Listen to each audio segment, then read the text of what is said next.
Hi friends, నా పేరు Venkatesh. Welcome to YouTube channel chill bro updates 2.4. First వీడియోకి like కొట్టండి, అలాగే హై బటన్ మీద ప్రెస్ చేయండి. సబ్స్క్రైబ్ చేయకపోతే సబ్స్క్రైబ్ చేయండి.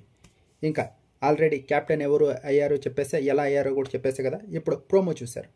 ప్రోమో చూసిన తర్వాత మీకేమనిపించిందో కింద కామెంట్ బాక్స్లో చెప్పండి. ఈ 4 మెంబర్స్కి ఒక క్యాప్టెన్సీ టాస్క్ పెట్టి వాళ్ళలో ఎవరన్నా గెలిచి క్యాప్టెన్ అయితే వాళ్ళు హ్యాపీగా ఫీల్ అవుతారు, మిగతా వాళ్ళు కూడా బాధపడరు. ఎందుకంటే నేను ఆడా ఎలాగో ఓడిపోయానులే అని. ఇది అలా కాదు, హౌస్మేట్ చేతిలో పెట్టాలి. అప్పుడు ఆ హౌస్మేట్స్ వీళ్ళని తీసేసినప్పుడు వాళ్ళకి ఎంత బాధ ఉంటుంది. ఒక వారం అంతా బాగా గేమ్ ఆడి కరెక్ట్గా క్యాప్టెన్సీ నేను గెలుచుకుంటాను అనుకునే టైంలో హౌస్మేట్స్ వచ్చి తీసేసి ఎంత బాధ ఉంటుంది. ఇది బిగ్ బాస్లో నాకు నచ్చింది ఇదే. ఇంకా ప్రోమో చూశారు. ప్రోమో చూసిన తర్వాత ఫస్ట్ డీమన్ పవన్ వచ్చేసి కళ్యాణ్ని తీసేశాడు. నిన్నే చెప్పాడు డీమన్ పవన్, వీళ్ళందరూ ఉన్నారు కదా, రీతుని రాముని సెలెక్ట్ చేసుకున్నారు, కళ్యాణ్ అలాగే ఇమాన్యువల్.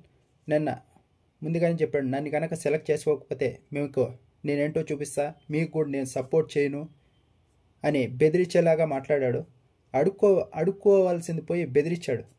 కాదురా, నేను 3 రోజుల నుంచి సంచాలకుగానే ఉన్నాను కదా, గేమ్ ఆడే ఛాన్స్ లేదు, నాకు ఒక ఛాన్స్ ఇవ్వనరా. అలా అడగలేదు, నన్ను తీసుకోవాలి మీరు అని బెదిరించి చెప్పాడు డీమన్ పవన్ అయితే. ఇంకా అప్పటి నుంచి మొదలైంది. ఇదైతే నిన్న లైవ్లో చాలాసేపు జరిగింది, కానీ ఎపిసోడ్లో అయితే అంతగా చూపించలేదు. ఇంకా ఆ తర్వాత వచ్చేసి ఇప్పుడు ఫస్ట్ ఛాన్స్ వచ్చింది, కళ్యాణ్ని తీయేశాడు. కళ్యాణ్ అయితే చాలా కష్టపడ్డాడు, అందరికీ తెలుసు.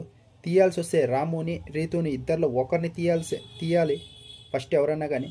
ఇప్పుడు రీతు క్లోజ్ కాబట్టి నిన్న వేరే కెప్టెన్సీ కంటెండర్గా తీసుకోలేదు కాబట్టి ఫస్ట్ కళ్యాణ్ని తీయేశాడు.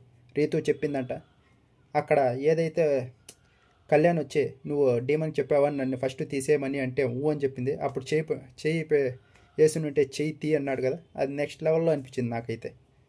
ఇంకా అలా డీమన్ వచ్చేసి ఫస్ట్ కళ్యాణ్ని తీయేశారు.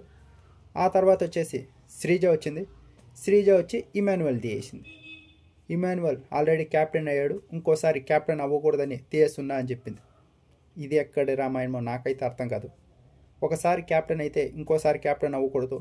ఎంత కష్టపడ్డాడు ఇమాన్యువల్ ఈ 3 days, దాన్ని చూడాలి. కానీ ఒకసారి క్యాప్టెన్ అయ్యాడు కదా, ఇంకోసారి ఎందుకు అంటే ఇది నాకు నచ్చలేదు. ఇంకా థర్డ్ వచ్చే బర్నీ గారు వచ్చారు.